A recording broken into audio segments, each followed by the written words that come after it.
การเล่นมุกเดี๋ยวเราไปติดตามกันเลยว่ามีมุกอย่างไรเล่นดองไฟระยะเป็นมุกอีกอย่างหนึ่งในไฟยังมีสายแต่ในใจไฟยังมีสาวว้าเห็นกวางในกินหอนมุกหนึ่งขนาดกวางยังมีเขาแต่จะได้มีไฟระยะก็เป็นว่าเวลามันสิขาดไฟแต่ว่าใจไฟคิดมุกเป็นจังไดวะทำไมยูลิ้นมุกใหม่เอ้ย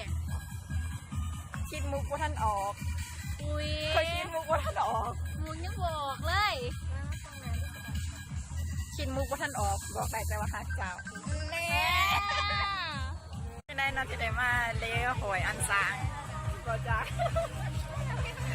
เป็นคำตอบที่เลิศเต้ตอนนี้ก็คนเริ่มเมื่อกันหมดแล้วเพราะว่าไกลจะถึงเวลา 11 โมงเลี้ยวหวยอันซางเขาปิดจนฮอด 11 โมงเลี้ยวหวยอันซางเปิดตั้งแต่ต้น 7 โมงแรงจนถึง 11 โมงแรงค่ะใครสนใจอยากมาอย่าลืมมากันได้อยู่ที่แถวเจอเด้